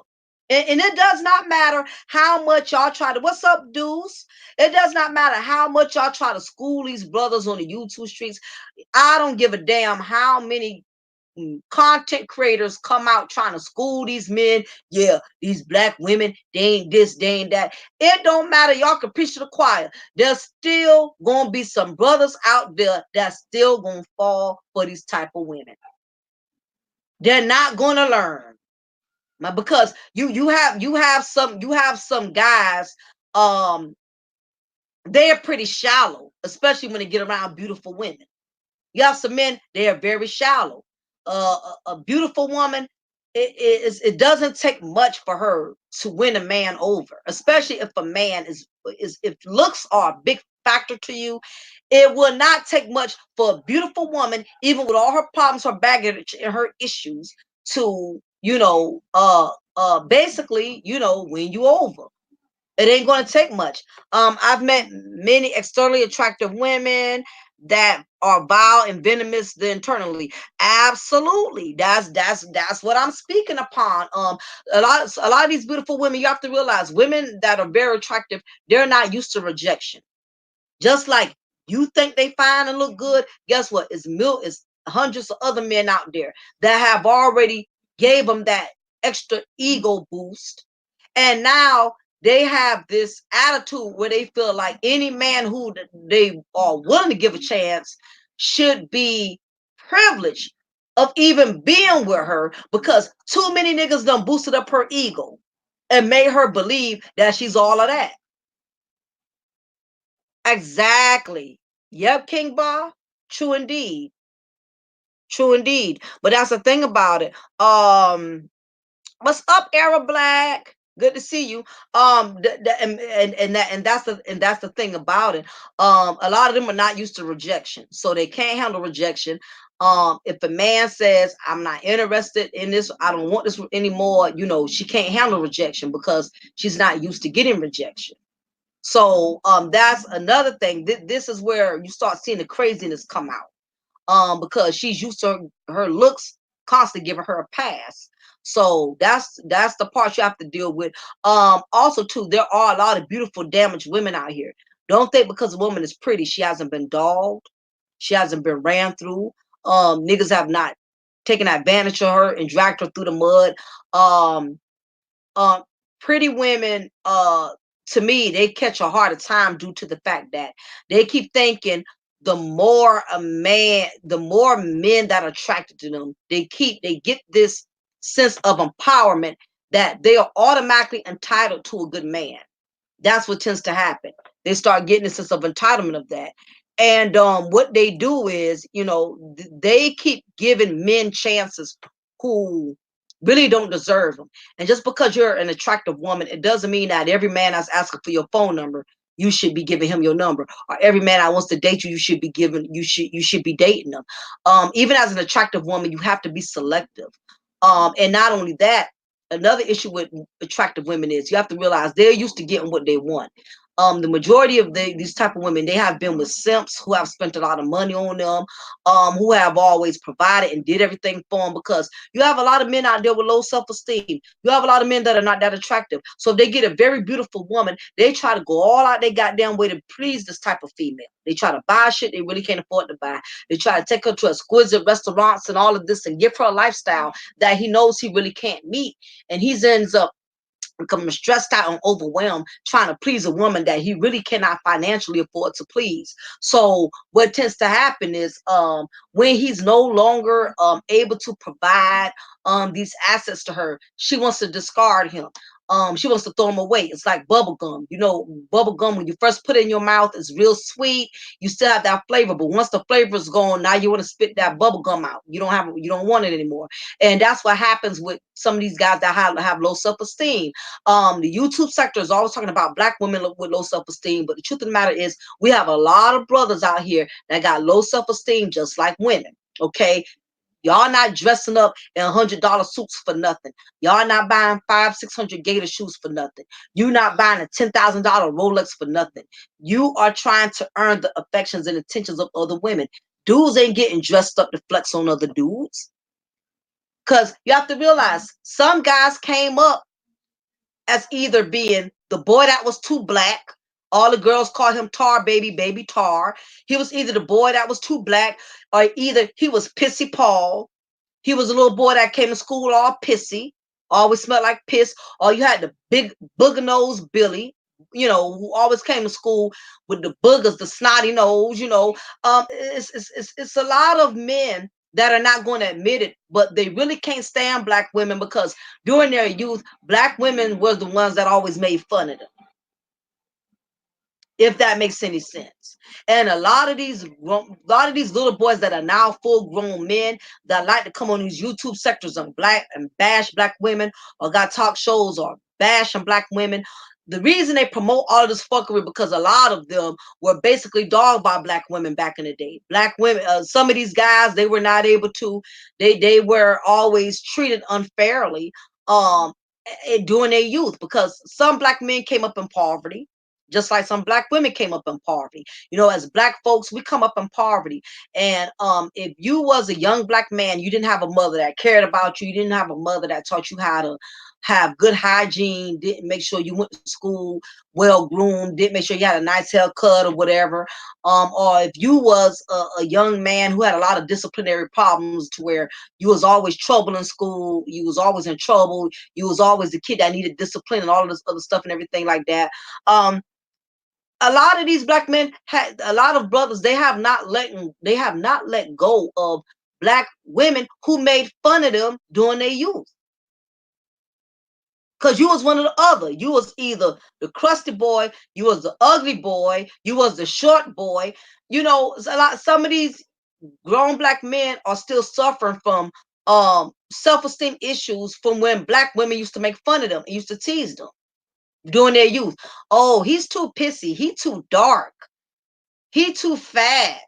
You know, you might have been one of those little boys that wanted a little girl to like you so bad, and none of the little girls, they didn't like you. None of the black girls with the long, pretty black hair or that wore the pretty dresses, they did not like you. They made fun of you. And to this day, you have some black men, they resent black women because of how black women treated them when they were kids. If it wasn't the kids at school, if it wasn't the girls at school that was picking on them, it was their own mother. Their own mother. It's believe it or not, it's a lot of black men that are suffering from low self-esteem because of their mothers. Their mothers told them, you ain't gonna be shit. You're gonna be just like your father. You ain't gonna be nothing. You gonna be a zero. And the thing about it is, it's not enough brothers that are being transparent and saying that they resent black women, because the one black woman who was supposed to love them and nurture them and make them feel special was their own black mother, and she failed them in that. There's only been one or two men that was very transparent in that, and that was rapper DMX. Rapper DMX, he has had his issues. He has had his demons that he's been battling with. But what I do like about uh DMX is that he was one of the few black men that was very honest and stated how his mother hated him. And I always wonder why DMX could never keep a woman. I always wonder why he went from relationship to relationship. His wife, Tashira, that was with him all of those years, that stood by him all of those years, she ended up having to divorce him. DMX had a lot of anger issues. And I guess today he has got himself back together a little bit better. But he suffered from a lot of anger issues because his own mother rolled him and dragged him like a dog. She failed him. And it's unfortunate that I wish more black men would be transparent and say, I cannot stand black women because my own mother, she failed me. She told me I was going to be a zero. She told me I would never amount to nothing. Because the truth of the matter is, a lot of grown men, when they were little boys, their black mothers took a lot of their anger out on them. Okay, because the boy resembled so much of the father. The father was not there for her to take it out on the father. So she took it out on the next thing, which was the son. So I get it.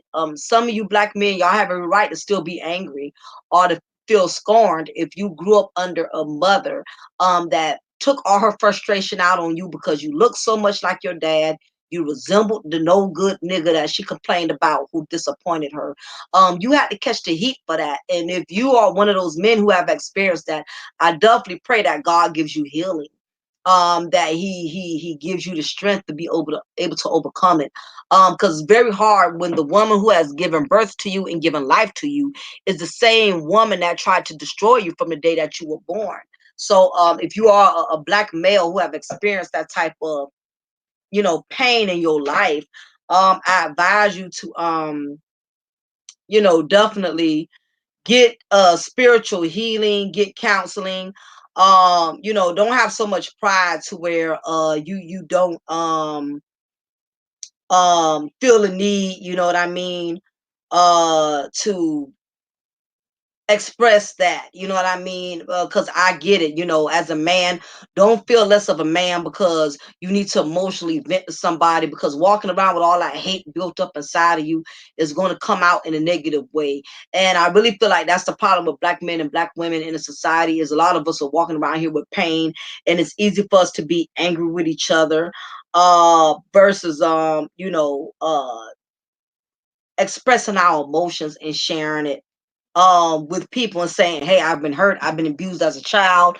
My black mother never loved me. My black mother, she never hugged me. My black mother, she never made me feel like I was special. My black mother told me I wasn't going to be shit like my father. It's a lot of men that are holding on to this type of anger, and instead of them getting counseling and help, they just going around here hating all black women.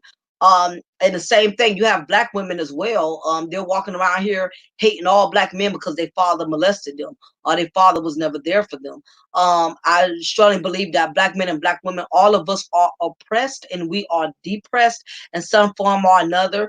But the thing is, when depression starts to consume you to the point to where you can't function as a human being, where you can't function as um normal, and it just takes over your life, that's where you definitely need to get some help, because it's too many of us. What I'm starting to notice is people who are in pain, they are gravitating to anything that's negative. If you are a black man and you have been betrayed by a black woman, whether that black woman was a woman you loved, whether that was your mother, you're going to go to places with other men who support hating black women. You're going to go to those places and not realizing that when you listen to that type of content, all it does is it adds more hatred on top of the hate that you're already dealing with, and it is not healthy. Um, I feel like it's honestly it's a lot of black men in the YouTube sector that have been burnt and betrayed by black women, so they rather go somewhere that's going to help, that's going to basically lick their wounds and make black men feel sorry for themselves. Yeah, all black bitches ain't this and they ain't that, whatever. And that may be true, but how's that helping you though? By sitting in it, yeah, that's a dark place. How's it helping you when you sit in an environment and you listening to this negativity? Yeah, it's making you feel good for the moment because somebody could relate to your pain. Um, and in dollar process. Yeah, they can relate to your pain, but the problem is, um, they're not helping you to heal. They're making you more bitter. They're making you more hateful. That's what they're doing. Same thing with black women. Black women don't need to be going somewhere where they talking reckless about black men, especially if you've been burnt by a black man, you've been betrayed by a black man, or you got daddy issues. The last thing you need to do is go sit somewhere where they're promoting all that negative stuff to you and telling you black men ain't this and black men ain't that and black men ain't. That's just gonna make you more hateful listening to that type of poison. And that's the problem, exactly. Sending out negative vibes. And we have a lot of that in the YouTube sector. A lot of y'all are going to channels, y'all are going to places that is just making you lick your wounds even more. That's making you feel sorry for yourself even more. That's the problem with the black community. We want to go places where people are pampering our wounds. People are pampering our emotions. When the bottom line is, you need to go somewhere where people are going to help you to get off your high horse of feeling sorry for yourself. Because sitting in an environment where people are bashing and talking negative day in and day out, um, it's like fast food. It'll make you feel good. It'll fill you up for the moment, but you're right back to feeling empty. You're right back to still feeling hungry again because they're not really giving you knowledge to heal. What's going on in the black YouTube sector is that they're steady giving knowledge that's going to destroy, to dismantle, not to build. It's not, I hate to say it, but it's not enough for brothers or sisters that's up here building anybody. They're tearing y'all down even more. If you already are a woman, or if you're a black woman, or if you're a black man in a lot of pain, the last thing you need to be doing is going somewhere where people keep stabbing you even more by preaching all this garbage and nonsense to you to keep you stagnant from growing and moving forward. It's not healthy when you're sitting around people that's promoting negative content. All it's doing is make you feel more bad about yourself. All it's doing is making you hate the people you want to hate even more. It's not helping you. It's unhealthy. Some of these places you go to, when you log off, you don't feel refreshed. You don't feel renewed. Your faith don't feel like it's been restored because you are in the circle, you are in the company of people that are basically sending out these demonic forces. And that's what's happening. You have to be careful who you allow in your ear gate. Everybody is not trying to feed you. People are trying to strip you of your dignity. They're trying to strip you of your peace of mind. I've had to learn certain talk I can't listen to. I'm not about to go in the room and listen to black women talk bad about black men all day. That's not healthy for me. All it's going to do is make me resent black men even more, listening to their sob stories, listening to them talk about what black man did this to them, what black man did that to them. You listen to all that stuff, it will weigh in on you emotionally and mentally. And same thing as a black man. If you're sitting around black men talking negative about black women and black day in and day out, it starts to eat at you at cancer. You hearing all the war stories on how black women took advantage of them and how black women used them. That makes you just want to give up totally and completely on even wanting to even get to deal with a black woman, because you hear so much negativity about it, when really that is their journey. You have to live your own journey. And I say the same thing with black women. I don't care how many, I hear it all the time. I'm a member of one of these chat rooms where they talk bad about black men all day, but it does not bother me because I'm strong and I got my own mind. But if you know you're weak and you can easily be influenced, and somebody can easily encourage you to hate or hold a grudge or animosity against somebody, I advise you not to be in that environment. It's kind of like this: if you know you need to be on a diet, why are you hanging around a donut shop? If you know that drinking is not good for you, why are you hanging out at the bar? Okay. Perfect common sense. If you know you're not good with budgeting your finances, why are you hanging out at the mall with a pocket full of money? You know what I'm saying? You're going to give in to your weakness because you're not strong in that area.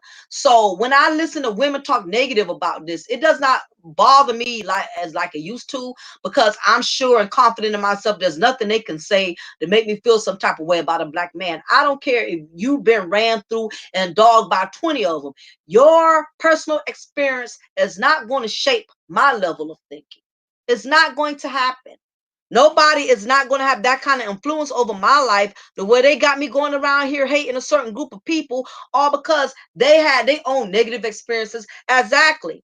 It's the weak minded. It's the weak minded. Because what y'all have to realize is, as subscribers, and I'm going to leave that this before I get ready to shut things down, is that what's going on is the black YouTube sector, they don't just only want your donations, but they also want your mind. They want your mind. And ladies and gentlemen, you have to be careful who you give vacancy to your mind. A lot of us cannot heal and not grow because we're still angry and upset about what people have done to us in the past, because you still have given that person full-time vacancy in your mind. Okay. So until you learn to get past that, you're going to constantly be bitter, and you're going to hang around bitter and toxic ass people because you want to be around people that's going to help you to lick your wounds. Okay. Some people don't want to be healed. Some people are comfortable in misery. What's up, Danielle? Some people are comfortable in misery. Some people wear misery like a uniform. Some people enjoy feeling sorry for themselves. Some people enjoy being the victim because being the victim, playing the victim role, has always gotten them sympathy. And some people feed off of sympathy. Some people feed off of empathy. Some people feed off of that. So you have to realize when you go to certain channels and you go to certain environments, even if you are in a barbershop and you listen to the men up here talk about how much ass they had the night before, or you at the salon and you listening to women talking about, yeah, girl, he hit it like this and he hit it like that, whatever. All that stuff is not good for your spirit. Certain conversations you cannot entertain. It is what it is. You know, if you want to get to a new level in life, you want to get to a new spiritual level, I'm gonna be honest with y'all. It's gonna be a lot of stuff you're gonna have to let go of. There's gonna be a lot of people you have to cut off. But a lot of y'all then gotten so comfortable with being on the level y'all on, y'all are scared to promote yourself and elevate yourself to bigger and better things. You so scared that if you let go of the fuckery and you start going somewhere else, and it's helping you to grow and helping you to prosper emotionally and mentally, you're going to miss out on all the garbage that's at the bottom of the barrel. And that's what it is. Some of y'all not ready to come from among them, and you wonder why you angry. You wonder why you got all these goddamn mood swings, because it's the company that you're keeping. Some people are not good for you. Now, I don't care how funny you think they are. I don't care how entertaining you think they are. I don't care if they stroke your goddamn ego, if they stroke your low self-esteem. Some people are not good for your spirit. And until you start living in God and start, and start finding your own spirituality, whatever God you serve. I'm not saying you got to be to church every Sunday, you got to read the word every damn day, but a lot of y'all are feeling mentally in bondage because y'all are afraid to spiritually come from among them. Some people, they fear change. They fear change because what happens is when you change your environment, that means now you got to change yourself. And some people change is scary. Some people, they are comfortable right where they are. They're not ready to come from up out of there. So I don't knock people's choices. I don't knock people's preference, but I've gotten into a place to where I have to go places where I'm going to be fed spiritually. If you're not feeding me spiritually, you're going to only do the opposite, which you're just going to drain me spiritually. What a lot of y'all are not realizing is we have a lot of spiritual vampires. They are trying to suck and drain faith out of you. They're trying to suck hope out of you. They're trying to suck encouragement out of you. It's a lot of spiritual vampires that are sucking life out of you. And a lot of you don't know it because you're too busy sitting around it. You're entertaining it. You're donating to it. You're supporting it. A lot of y'all are supporting things that are not good for your system, that are not good for your spirit. And it does take some adjustment. I'm not going to lie and tell you it's going to change overnight. It does take maturity, it does take progress, and it does take the willingness to be able to say, you know what? This was fun for me while it lasted, but I ain't getting shit out of this. I'm not getting nothing out of this. This is not edifying me. This is not fulfilling me. What am I gaining from this? Yeah, I gain a few laughs. I gain a little entertainment. But all the time you put in and listening to garbage, do you not realize that's hours out of a day that you could be putting into putting your energy and putting your and gaining something positive? You could be investing in that instead of investing your time into something that's just going to spiritually keep draining you. Because the problem is, a lot of us, we just want to be entertained. We don't want to grow. We want entertainment. We want somebody that's going to make us laugh. We want somebody that's going to stroke our ego. We want somebody that's going to say and do things that's going to make us feel good. But we're not growing. A lot of us, we just want a temporary fix. Some of y'all just want a quick high. You want somebody that's going to make you feel good for the moment. You want something that's going to take you out of your desperate place for a moment. But until you have really spiritually healed, you're going to go right back to feeling empty, just like you first were, because you have not completely surrendered. You have not completely given up, on letting go of certain things. So I just thought I would do this content. Originally the content was supposed to be about there's no loyalty amongst Black women. And even though I did mostly address a lot of the issues that Black women are having in the Black community, I would still say once again that there is not enough loyalty amongst Black people within the Black community. There's not enough loyalty amongst Black men with other Black men. I've seen other Black men dog each other on these YouTube streets. I've seen other Black men air each other dirty laundry. Let me tell y'all, some of y'all ain't no better than the Black women y'all be complaining about, because y'all starting to do stuff that a lot of these messy ass Black women are doing. A lot of you Black men are doing it. Y'all talking about each other. Y'all airing each other dirty laundry out. Y'all disrespecting each other. Y'all, it just amazes me. There's so much hypocrisy in these YouTube streets because we speak on stuff that other people do and then we're doing it. Because like I said, I see a lot of Black men that are being messy. Y'all up here calling each other names, y'all degrading each other, y'all throwing shade at each other, y'all cussing each other out, calling each other N-word, and you a PUSSY, no good son of a this and that. Y'all, the way these men are treating each other on these YouTube streets, it's a disgrace. Y'all are supposed to be kings. Y'all are supposed to be leaders. Y'all supposed to be leading by example. So until y'all can get yourselves together, y'all don't need to be sitting up here too much talking about what Black women need to do, because a lot of y'all are acting the same. Y'all acting just like these Black women. Y'all acting messy. Y'all being over emotional. Y'all doing a lot of drama. Y'all are promoting the same thing that you telling Black women they need to start promoting. Not all Black men are doing it. It's some guys that are very sensible in the YouTube streets. It's men that aren't messy. It's men that I listen to that aren't really messy ass guys. That are respectable. They talk about real um black black issues in the black community. But then you got these other brothers. They act like little drama kings. They act like drama queens. They messy. They like to provoke. They like to start stuff. They air in other men dirty laundry. What I'm not understanding is how so many of these brothers, they disrespect each other and then they kiss and make up. I don't understand that. Once a man has disrespected you live and humiliated you, for you to get past that and act like it's no big deal and be back friends with him tomorrow, I'm not understanding that. Same thing with women. If a woman done sit up there and disrespect you and then called you out, yep, as I can freelance, same thing as women. If another black woman in these YouTube sheets has disrespected you and dragged you through the mud and all of that, and here it is a week later, y'all kissing, making up, I don't understand that. Once a person has betrayed me and burnt me to a certain level, there's nothing they can tell me. I'm done with them. That's like you taking back another person. And I don't care if you're a man, I don't care if you're a woman.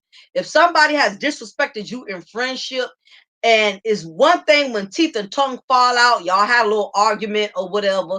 But when it gets to the point when somebody has aired all your dirty laundry and all of that, and you are willing to give them a second chance, you might as well put another bullet back in the gun and hand it over to them, because you're giving them a chance to shoot your ass again. That's what it boils down to. I've learned that the hard way. When the person, in the words of Maya Angelou, when the person shows you who they are, believe them.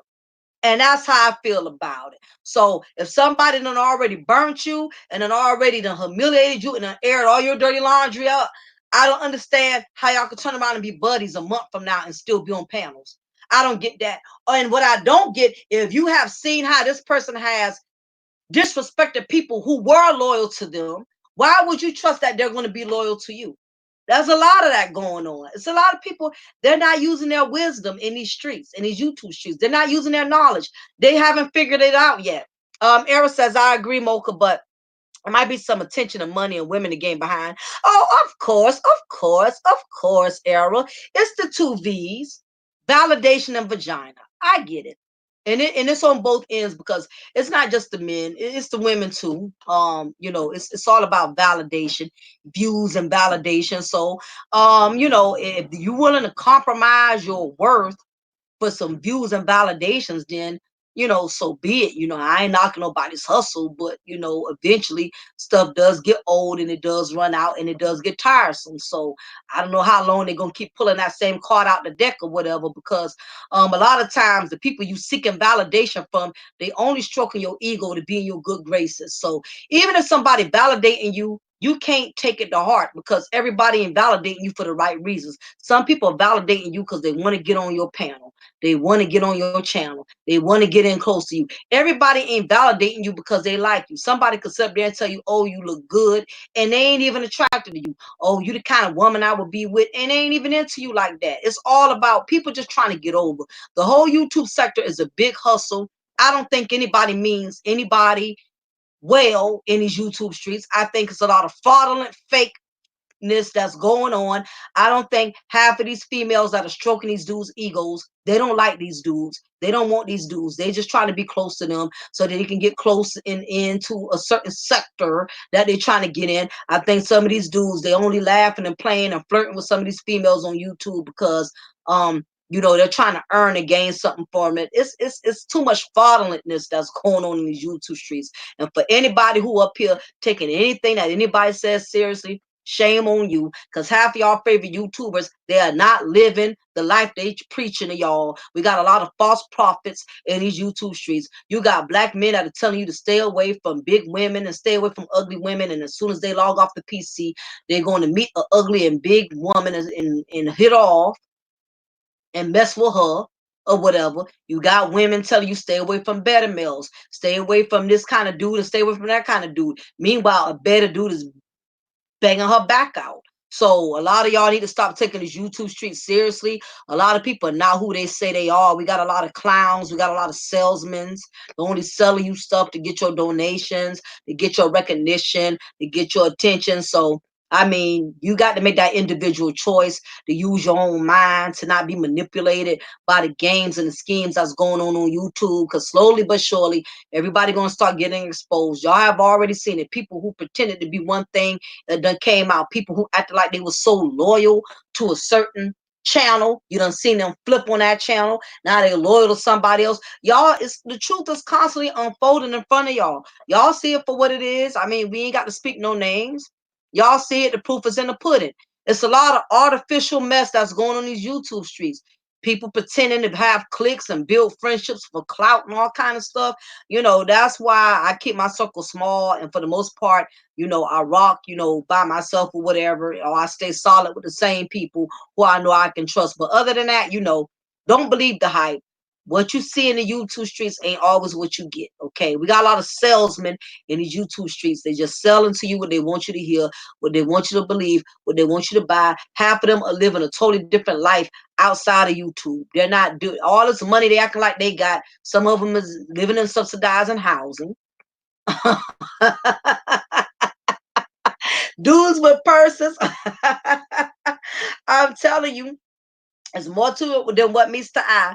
But anyway, y'all, I definitely appreciate each and every one of y'all hanging out with me. If you did not already subscribe to my channel, please, if you like today's content, make sure that you subscribe. You hit that notification bell so whenever I upload, you will be the first to know. My next content, I'm going to be doing the content with my mom or whatever. If y'all think I'm a mess, y'all ain't seen nothing yet. My mom is messy to the third power.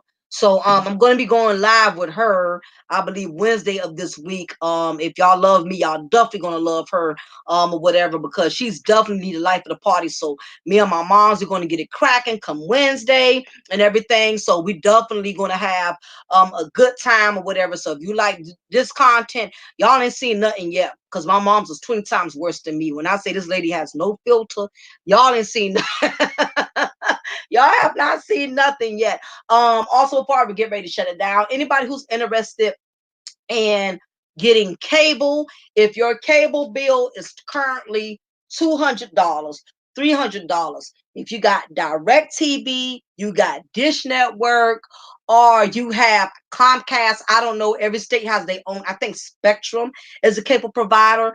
If you are paying way too much money for cable, I have my own cable live stream service. My cable is only $25 a month.